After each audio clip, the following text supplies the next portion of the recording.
आप सभी को मेरा सुप्रभात। मेरा नाम अर्चना खरे है। मैं आपकी हिंदी शिक्षिका हूँ। आज मैं आपको आपकी पाठ्य पुस्तक रिमझिम का पाठ 9 एक माँ की बेबसी इस कविता के बारे में बताएंगे। तो देखिए, इस कविता के जो रचयिता हैं वो हैं राजेश जोशी जी। उन्होंने इस कविता में रतन नाम के एक अपंग बच्चे की दशा और उसकी माँ की बेबसी का वर्णन किया है।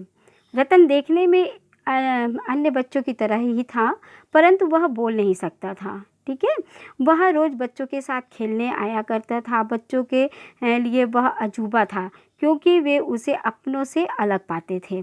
तो उस रतन और उसकी माँ की जो बेबसी है, क्योंकि जो भी अपंग बच्चा होता है उसके लिए उसकी माँ की चिंता बहुत ज़्यादा बढ़ जाती है। इसलिए उसकी माँ उसके पीछे चिंतित थी। अगर वो खेलने भी जाता था तो माँ उसके पीछे पीछे जाती थी। तो देखिए, इस कविता में क्या बताया है। इस कविता को पढ़ते समय आँखों के सामने कई चित्र बनते हैं। बचपन का चित्र, बचपन के खास समय, खेल और साथियों का चित्र।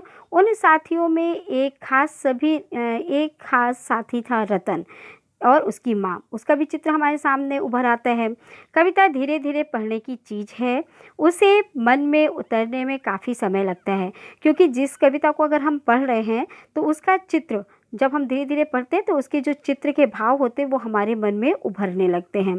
कभी कभी तो बरसों बाद हम बचपन की पढ़ी कविता पढ़ते हैं तो लगता है पहली बार पढ़ा है। मतलब जब हम बड़े हो जाते हैं और बचपन की यादें अपनी जब हम ताज़ा करते हैं तो उस बचपन में ही हम खो जाते हैं, मानो वो हमने पहली बार उस काम को किया है। कविता पढ़ने के बाद मन के किसी कोने में घर बना लेती है।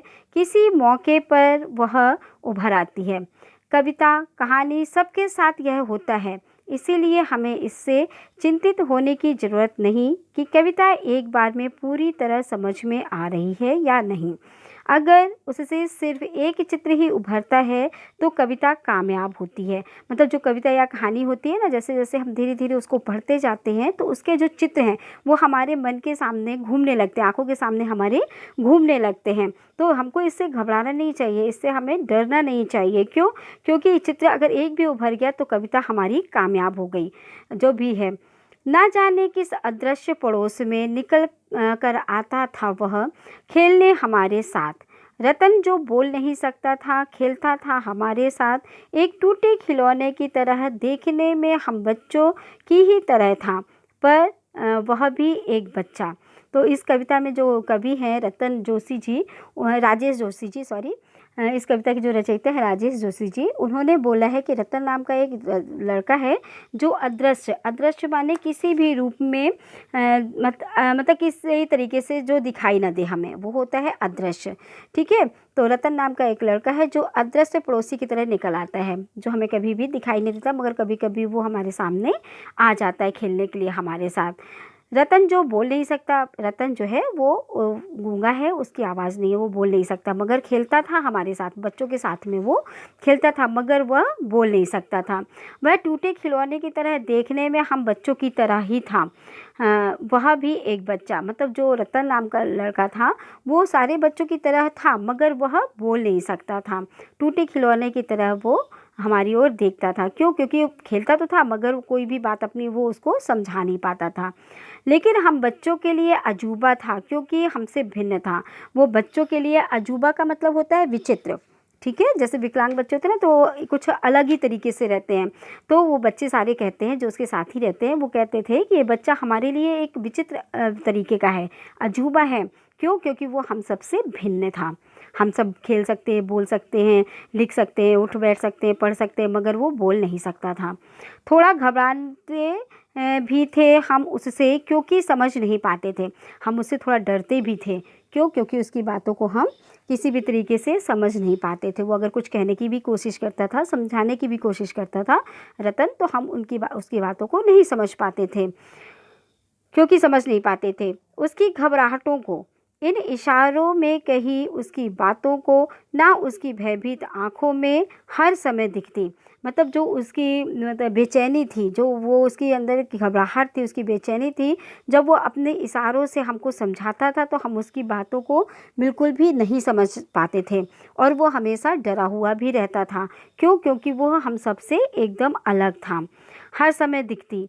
उसके अंदर की छटपटाहटों को जितनी देर वह रहता, पास बैठी उसकी माँ, हम जो है उसकी जो अंदर की बेचैनी थी रतन की, उसको देखकर वो बहुत छटपटाता, अपने अंदर की बेचैनी के कारण वो बहुत छटपटाता था। क्यों? क्योंकि वो अपनी बातों को अन्य साथियों के साथ बांटना चाहता था, मगर वो बोल नहीं पाता था, इसलिए अंदर ही अंदर वो छटपटाता रहता था। इसकी देखभाल के लिए उसकी माँ उसके पास में रहती थी। देखो, हर माँ अपने बच्चे की देखभाल करती, चाहे वो अच्छा हो या विकलांग हो, मगर अच्छे बच्चे के लिए इसलिए उसको छोड़ देती कि वो स्वयं समझदार है, मगर जो विकलांग बच्चे होते हैं उसके लिए उसकी माँ को बहुत चिंता होती है। क्यों? क्योंकि वो किसी से अपनी बातों को नहीं बता सकता था। अगर उसको कोई कष्ट भी होता तो वो किससे बताता, इसलिए उसकी माँ उसके पास बैठी रहती, निहारती रहती उसका खेलना। अब जैसे जैसे मतलब वो उसकी माँ उसके पास तब तक बैठी रहती जब तक वो खेलता रहता, फिर उसकी माँ उसको अपने साथ ले जाती और अपने साथ ही रखती, तब तक रहती जब तक वह बड़ा नहीं हो जाता, निहारती रहती उसका चेहरा।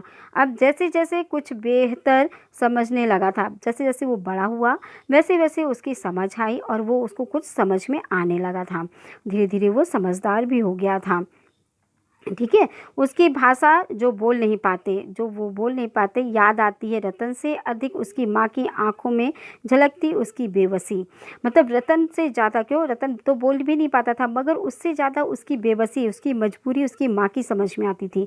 क्यों? क्योंकि हर वक्त वो उसकी देख रेख के लिए उसके पास में रहती थी, उसको अकेला नहीं छोड़ती थी, उसका हर समय उसका ध्यान रखती थी। क्यों? क्योंकि वो बोल नहीं सकता था, अपनी भावनाओं को दूसरों को बता नहीं सकता था, अपने कष्टों को वो दूसरों तक नहीं पहुंचा सकता था, इसलिए उसकी माँ उसकी इस बेबसी के लिए बहुत बेचैन थी, मजबूर थी। इसलिए उसकी माँ भी बहुत बेबस थी, कब तक, जब तक वो बड़ा नहीं हो जाता है। तो अंत में रतन की माँ की जो बेबसी को समझ में बिल्कुल असमर्थ थे। कहना चाहिए बचपन की बातें उसे उसी तरह याद आ रही थी, उसे रतन की माँ का वह बेबस चेहरा भी याद आ रहा था। कवि कहता है कि रतन से भी ज़्यादा परेशान और चिंतित उसकी माँ रहती थी। तो इस पाठ को आप बहुत अच्छे से पढ़िएगा और समझिएगा। धन्यवाद।